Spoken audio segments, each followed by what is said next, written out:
Hi all, ഫെറ്റ്ലയുടെ YouTube ചാനലിലേക്ക് എല്ലാവർക്കും സ്വാഗതം. ഇന്നത്തെ വീഡിയോ നമ്മൾ ഡിസ്കസ് ചെയ്യാൻ പോകുന്ന ടോപ്പിക്കാണ് ഡേറ്റാബേസ് എന്നാൽ എന്താണെന്നുള്ളത്. അപ്പോൾ ഈ ഡേറ്റാബേസിനെ കുറിച്ച് നമ്മൾ പഠിക്കുന്നതിന് മുമ്പ് എന്താണ് ഒരു ഡേറ്റ എന്നത് നമ്മൾ അറിഞ്ഞിരിക്കണം. അപ്പോൾ ഒരു ഡേറ്റ എന്നാൽ എന്താണെന്ന് സിമ്പിളായി പറയുകയാണെങ്കിൽ എ കളക്ഷൻ ഓഫ് ഇൻഫർമേഷനാണ് ഡേറ്റ എന്ന് പറയുന്നത്. ഈ ഡേറ്റ എന്ന് പറയുന്നത് എല്ലാവർക്കും ഉണ്ട്, നമ്മൾക്കും ഉണ്ട്, ഒരു ലോക്കൽ ഗവൺമെൻറ്റിനും ഉണ്ട്, ഒരു ഓഫീസിനും ഉണ്ട്. എല്ലാവർക്കും ഈ ഡേറ്റ എന്നുള്ളത് വളരെ ഇമ്പോർട്ടൻ്റ് ആണ്.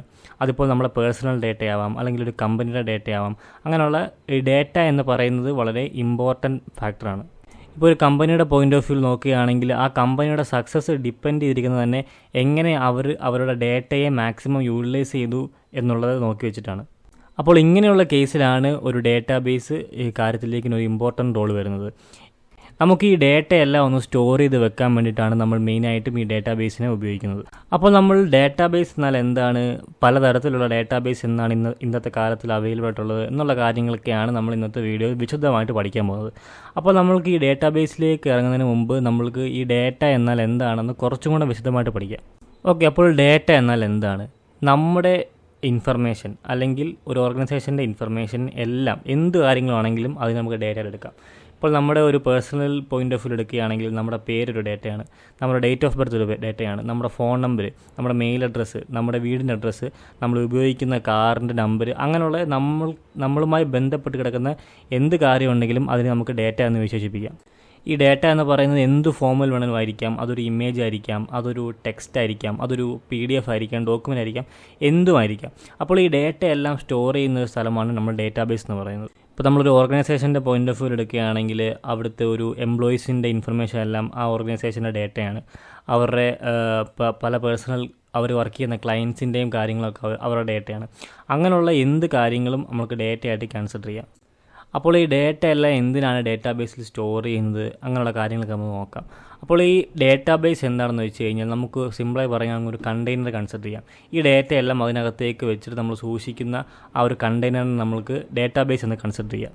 ഇതേ കാര്യം ഇലക്ട്രോണിക്കലായിട്ട് നമ്മളൊരു കമ്പ്യൂട്ടറിൽ അല്ലെങ്കിൽ സെർവറിൽ സ്റ്റോർ ചെയ്യുമ്പോൾ അവിടെ ഒരു ഡേറ്റാബേസ് ഫോം ആകുന്നു.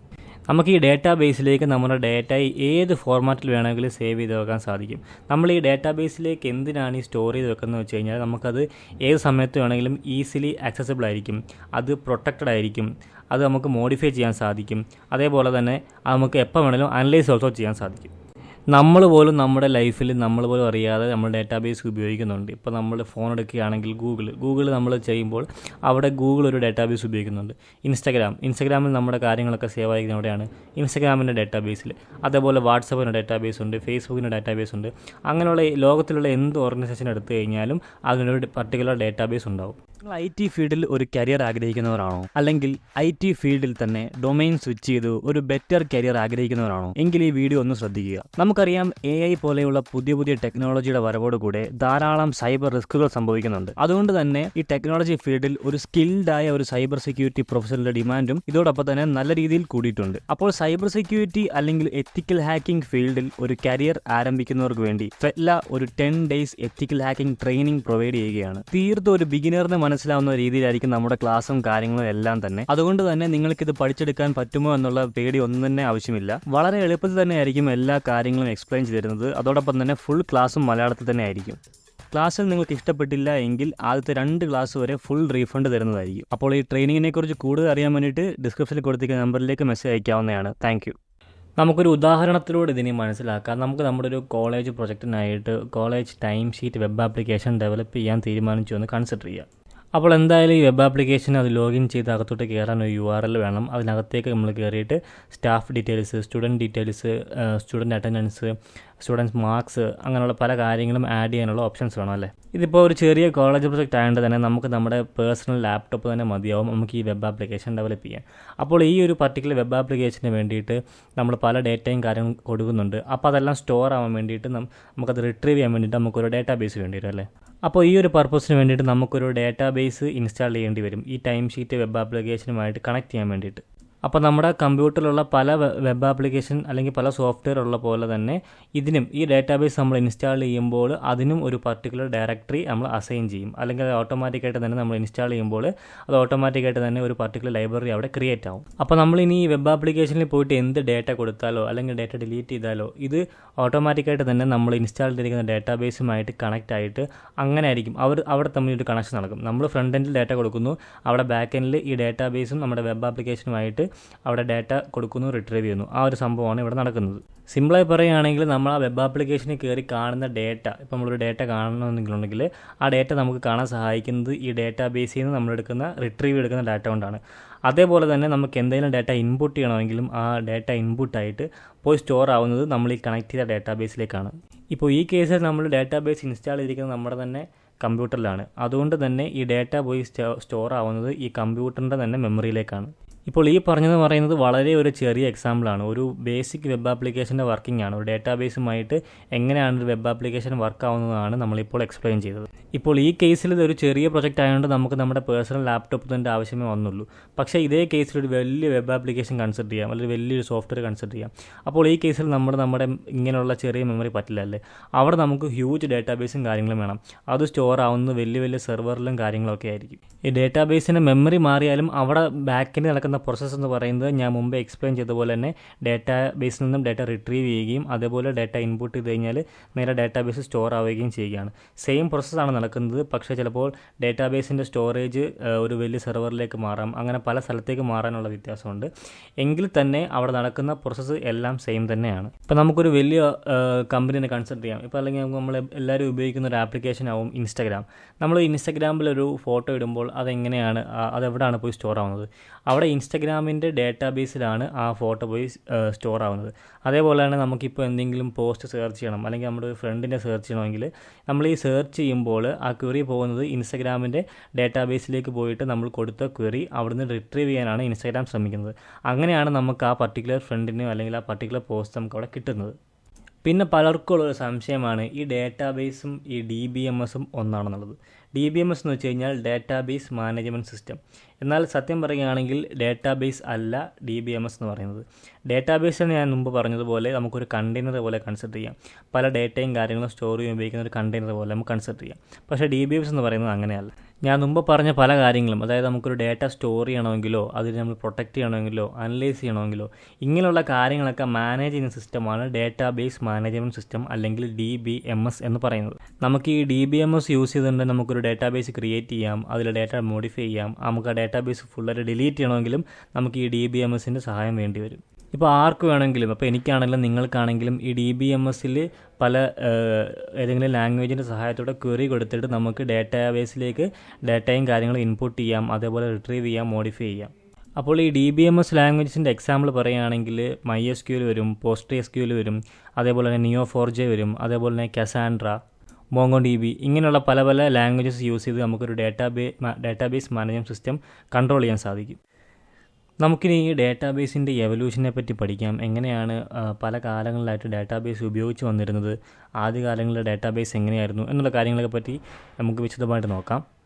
അപ്പോൾ ആദ്യമായിട്ട് ഡാറ്റാബേസ് ഫോം ചെയ്തത് 1960s. ഫസ്റ്റ് ഡാറ്റാബേസ് എന്ന് പറയുന്നത് ഫ്ലാറ്റ് ഫയൽ ഡാറ്റാബേസ് ആണ്. എന്ന് പറയുന്നത് .csv അങ്ങനെയുള്ള ഫ്ലാറ്റ് ഫയലായിട്ടുള്ള കാര്യങ്ങൾ മാത്രമേ നമുക്ക് സേവ് ചെയ്ത് വെക്കാൻ സാധിക്കുള്ളായിരുന്നു ഈ ഡാറ്റാബേസിൽ. അതിനുശേഷം വന്നിട്ട് ഹൈറാർക്കിക്കൽ ഡാറ്റാബേസ് ആണ്, പിന്നെ നെറ്റ്വർക്ക് ഡാറ്റാബേസും വന്നു. ഈ രണ്ട് ഡാറ്റാബേസും ഡാറ്റ സ്റ്റോർ ചെയ്തിരുന്നത് പേരൻറ്റ് ചൈൽഡ് റിലേഷൻഷിപ്പ് എന്നൊരു മെത്തേഡ് യൂസ് ചെയ്തിട്ടാണ്. പക്ഷേ ഈ രണ്ട് ഡാറ്റാബേസിനും കോംപ്ലക്സ് ഡാറ്റ റിലേഷൻ ആയിട്ടുള്ള ഡാറ്റകളും കാര്യങ്ങളും സ്റ്റോർ ചെയ്യാൻ പറ്റാതെ വന്നു. അതുകൊണ്ട് തന്നെ റിലേഷണൽ ഡാറ്റാബേസ് വന്നതോടെ ഈ രണ്ട് ഡാറ്റാബേസും ഉപയോഗത്തിലില്ലാതെയായി. അങ്ങനെ പലതരത്തിലുള്ള ഡാറ്റാബേസ് ഉപയോഗിച്ച് നമ്മുടെ ഇന്നത്തെ ജനറേഷൻ, അതായത് 2023 നിലനിൽക്കുന്നത് മെയിനായിട്ടും രണ്ട് ഡാറ്റാബേസുകളാണ്, റിലേഷണൽ ഡാറ്റാബേസും നോൺ റിലേഷണൽ ഡാറ്റാബേസും. ഇതിൽ തന്നെ നമ്മൾ യൂസ് വെച്ച് നോക്കുകയാണെങ്കിൽ ഏകദേശം 74% ഓഫ് ആൾക്കാർ ഉപയോഗിക്കുന്നത് റിലേഷണൽ ഡാറ്റാബേസ് ആണ് compared to non relational database. പക്ഷേ പല വലിയ വലിയ ഓർഗനൈസേഷനും, അതായത് നമ്മുടെ മില്യൺസ് ഓഫ് യൂസേഴ്സിൻ്റെ ഡേറ്റയും കാര്യങ്ങളും സ്റ്റോർ ചെയ്യാൻ ഈ രണ്ട് ടൈപ്പ് ഓഫ് ഡാറ്റാബേസിൻ്റെ ഒരു കോമ്പിനേഷനാണ് യൂസ് ചെയ്ത് വരുന്നത്. ഓറക്കിളാണ് ഏറ്റവും വൈഡ്ലി യൂസ് ആയിട്ട് വരുന്ന റിലേഷണൽ ഡാറ്റാബേസ്. അതേപോലെ തന്നെ നോൺ റിലേഷണൽ ഡാറ്റാബേസിൻ്റെ കാര്യത്തിൽ MongoDB ആണ് ഏറ്റവും പോപ്പുലറായ ഡാറ്റാബേസ്. നമുക്കിനി ഈ രണ്ട് ഡേറ്റാബേസിനെ കുറിച്ച് വിശദമായിട്ട് പഠിക്കാം. അതായത് റിലേഷണൽ ഡേറ്റാബേസും നോൺ റിലേഷണൽ ഡേറ്റാബേസും. ആദ്യം നമുക്ക് റിലേഷണൽ ഡേറ്റാബേസ് നോക്കാം. റിലേഷണൽ ഡേറ്റാബേസിൽ ഡാറ്റ സ്റ്റോർ ആകുന്നത് ടേബിൾസിൻ്റെ രൂപത്തിലാണ്. പല ടേബിളുണ്ടാവും. ഈ കുറേ ടേബിൾ തമ്മിൽ ഈച്ച് റിലേറ്റഡ് ആയിരിക്കും. ഈ ഓരോ ടേബിളിനും ഒരു റോയും ഉണ്ടാവും, ഒരു കോളം ഉണ്ടാവും. ഈ ഓരോ റോയ്ക്കും ഒരു പർട്ടിക്കുലർ പേരും ആ കോളത്തിന് അനുസരിച്ചുള്ള പേരും ഉണ്ടാവും. ഇപ്പോൾ ഈ ഓരോ കോളത്തിനും അതിൻ്റെതായ പേരനുസരിച്ച് ഡാറ്റ ടൈപ്പ് മാത്രമേ നമുക്ക് എൻ്റർ ചെയ്യാൻ സാധിക്കുകയുള്ളൂ. ഇപ്പോൾ എക്സാമ്പിൾ പറയുകയാണെങ്കിൽ ഡേറ്റ് ഓഫ് ബർത്ത് ആണ് കോളത്തിൻ്റെ പേരെങ്കിൽ അതിൻ്റെ കീഴെ നമുക്ക് നമ്പേഴ്സ് മാത്രമേ എൻ്റർ ചെയ്യാൻ സാധിക്കുകയുള്ളൂ. വേറെ ഡേറ്റയുടെ കാര്യങ്ങളൊന്നും എൻ്റർ ചെയ്യാൻ സാധിക്കില്ല. ഇപ്പോൾ ഒരു ഉദാഹരണം പറയുകയാണെങ്കിൽ നമുക്കൊരു ഓഫീസ് ഡാറ്റാബേസ് കൺസിഡർ ചെയ്യാം. അവിടെ ആകുമ്പോൾ നമുക്ക് പല ഡേറ്റകളുണ്ടായിരിക്കും അല്ലേ. ഡേറ്റാബേസിൽ പല ടേബിൾസ് ഫോർമാറ്റിലായിരിക്കും. ഇപ്പോൾ ഒരു റിലേഷണൽ ഡേറ്റാബേസ് ആണ് യൂസ് ചെയ്യുന്നതെങ്കിൽ പല ടേബിൾസ് ഫോർമാറ്റിലായിരിക്കും അവർ ഡേറ്റ സ്റ്റോർ ചെയ്ത് വെക്കുന്നത്. അതായത് പല ഡീറ്റെയിൽസ്, അതായത് എംപ്ലോയി ID, എംപ്ലോയിയുടെ പേര്, ഏജ്, അങ്ങനെയുള്ള പല കാര്യങ്ങളും പല ടേബിൾസിൽ പല ഡിപ്പാർട്ട്മെൻറ്റ് അനുസരിച്ച് അവർ സ്റ്റോർ ചെയ്തുകൊണ്ടായിരിക്കും. അപ്പോൾ ഈ ടേബിൾ തമ്മിൽ റിലേറ്റഡ് ആയിരിക്കും. ഏതെങ്കിലും ഒരു പർട്ടിക്കുലർ കോളം വെച്ചിട്ട് ഈ ഓരോ ടേബിൾ തമ്മിൽ റിലേറ്റഡ് ആയിരിക്കും. ഇപ്പോൾ നമ്മൾ ഇവിടെ നോക്കുകയാണെങ്കിൽ, ഈ എക്സാമ്പിൾ നോക്കുകയാണെങ്കിൽ ഇവിടെ മാനേജർ ID ഫസ്റ്റ് എന്ന് പറയുന്നത് മാനേജറിൻ്റെ ഇതാണ്. അവിടെ അടുത്ത ടേബിൾ എന്ന് പറയുന്നത് മാനേജർ ID യൂസ് ചെയ്താണ് അടുത്ത ടേബിളുമായിട്ട് അവിടെ റിലേറ്റ് ചെയ്യുന്നത്. അങ്ങനെ ഓരോരോ കോളം വെച്ചിട്ടായിരിക്കും നമ്മൾ അടുത്തടുത്ത ടേബിളുമായിട്ട് നമ്മൾ റിലേറ്റ് ചെയ്യുന്നത്. ഇങ്ങനെയാണ് റിലേഷണൽ ഡേറ്റാബേസ് വർക്ക് ചെയ്യുന്നത്. പല ഇൻഫർമേഷൻ പല ടേബിളിലായി നമ്മൾ സ്റ്റോർ ചെയ്യുന്നുണ്ടെങ്കിലും ഓരോ ടേബിളും ഓരോ കോളത്തിൻ്റെ ഹെൽപ്പോട് കൂടി നമ്മൾ റിലേറ്റ് ചെയ്തിരിക്കും. അങ്ങനെ ഈ കോളം വെച്ച് നമ്മൾ റിലേറ്റ് ചെയ്യുന്നതിലൂടെ നമുക്ക് പല ടേബിളിൽ നിന്നും നമുക്ക് ഇൻഫർമേഷൻ റിട്രീവ് ചെയ്യാൻ ഓൾസോ സാധിക്കും.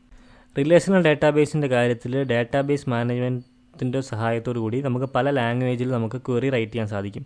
അതായത് ഒരു ഇൻപുട്ട് കൊടുക്കാനോ അല്ലെങ്കിൽ ആ ഡാറ്റ റിട്രീവ് ചെയ്യാനോ മോഡിഫൈ ചെയ്യാനോ നമുക്ക് പല ലാംഗ്വേജസ് ഉണ്ട് DBMSൽ. ആ ലാംഗ്വേജസ് ചൂസ് ചെയ്ത് നമുക്ക് പല ഡേറ്റകളും കാര്യങ്ങളും കൊടുക്കാനും എടുക്കാനും എല്ലാം സാധിക്കും. ഈ നമ്മൾ ഉപയോഗിക്കുന്ന ലാംഗ്വേജിൻ്റെ പേരാണ് SQL അല്ലെങ്കിൽ സ്ട്രക്ചേർഡ് ക്വറി ലാംഗ്വേജ്. SQL എന്ന് പറയുന്ന ഒരു പ്രോഗ്രാമിംഗ് ലാംഗ്വേജ് ആണ്. നമ്മൾ DBMSൽ റിലേഷണൽ ഡേറ്റാബേസിൽ നിന്നും പല ഡാറ്റയും കാര്യങ്ങളും ഇൻപുട്ട് ചെയ്യാനും ഔട്ട്പുട്ട് ചെയ്യാനും വേണ്ടി നമ്മൾ ഉപയോഗിക്കുന്ന ഒരു ലാംഗ്വേജാണ് SQL എന്ന് പറയുന്നത്. പല ഫേമസ് ആയ ഓർഗനൈസേഷൻസും, അതായത് അല്ലെങ്കിൽ ഒരു ബാങ്ക് അല്ലെങ്കിൽ ഒരു സ്കൂൾ, അങ്ങനെയുള്ള പല പല ഓർഗനൈസേഷൻസും ഉപയോഗിക്കുന്നത് റിലേഷണൽ ഡേറ്റാബേസ് ആണ്. റിലേഷണൽ ഡേറ്റാബേസിൻ്റെ എക്സാമ്പിൾസ് ആണ് MySQL, Microsoft SQL server, PostgreSQL എന്നുള്ളതൊക്കെ. ഇനി നമുക്ക് നോൺ റിലേഷണൽ ഡേറ്റാബേസിനെ പറ്റി നോക്കാം. നോൺ റിലേഷണൽ ഡേറ്റാബേസിൻ്റെ കാര്യം പറയുകയാണെങ്കിൽ അവിടെ ധാരാളം ഡേറ്റാബേസ് വരുന്നുണ്ട്. Key value database, document database, graph database, wide column database, search engine database, time series database, അങ്ങനെ ധാരാളം ഡേറ്റാബേസ് ഈ നോൺ റിലേഷണൽ ഡേറ്റാബേസിൻ്റെ കീഴിൽ വരുന്നുണ്ട്. ഇപ്പോൾ പറഞ്ഞ ഓരോ ഡേറ്റാബേസും അതിൻ്റേതായ രീതിയിലായിരിക്കും ഡാറ്റ ഇൻപുട്ട് ചെയ്യുന്നതും ഔട്ട്പുട്ട് ചെയ്യുന്നതും പല കാര്യങ്ങളും ചെയ്യുന്നത്. നമുക്കിതിൽ കുറച്ച് ഇമ്പോർട്ടൻ്റ് ആയ ഡേറ്റാബേസും കാര്യങ്ങളും ഒന്നും വിശദീകരിക്കാം. ഫസ്റ്റ് എന്ന് പറയുന്നത് കീ വാല്യൂ ഡേറ്റാബേസ് ആണ്. നോൺ റിലേഷണൽ ഡേറ്റാബേസിൻ്റെ ഏറ്റവും ഈസിയസ്റ്റ് മെത്തേഡ് യൂസ് ചെയ്യുന്ന ഒരു ഡേറ്റാബേസ് ആണ് കീ വാല്യൂ ഡേറ്റാബേസ് എന്ന് പറയുന്നത്. ഇവിടെ നമ്മൾ ഡാറ്റ കൊടുക്കുന്നതെല്ലാം സ്റ്റോർ ചെയ്യുന്നത് ഒരു കീയുടെ സഹായത്തോടു കൂടിയാണ്. ഈ ഡേറ്റാബേസിൽ നമുക്ക് ഡാറ്റ ഇൻപുട്ട് ചെയ്യാം, എന്ത് ടൈപ്പ് ഓഫ് ഡാറ്റ വേണമെങ്കിലും ഇൻപുട്ട് ചെയ്യാം. എന്നിട്ട് നമ്മളത് ആ ഡാറ്റ നമുക്ക് റിട്രീവ് ചെയ്യണമെങ്കിൽ നമ്മൾ ആ കൊടുത്തപ്പോൾ കൊടുത്ത കീ വേണം. ആ കീ ഉപയോഗിച്ച് മാത്രമേ നമുക്ക് ആ ഡാറ്റാബേസിൽ നിന്ന് ഡാറ്റ റിട്രീവ് ചെയ്യാൻ സാധിക്കുള്ളൂ. മെയിൻലി നമ്മൾ ഈ കീ വാല്യൂ ഡാറ്റാബേസ് ഉപയോഗിക്കുന്നത് എന്തെങ്കിലും സിസ്റ്റത്തിൻ്റെ കോൺഫിഗറേഷൻ ഫയൽസോ അല്ലെങ്കിൽ ഹാഷ് ഡേറ്റയോ കാര്യങ്ങളൊക്കെ സ്റ്റോർ ചെയ്യാൻ വേണ്ടിയിട്ടാണ് നമ്മൾ മെയിനായിട്ടും ഈ കീ വാല്യൂ ഡാറ്റാബേസ് ഉപയോഗിക്കുന്നത്. ഈ കീ വാല്യൂ ഡാറ്റാബേസിൻ്റെ എക്സാമ്പിൾ എന്ന് പറയുന്നത് റെഡിസ് ഡാറ്റാബേസ് ഉണ്ട്, മെംകേസ് ഡാറ്റാബേസ് ഉണ്ട്, എക്സെട്ര ഉണ്ട്.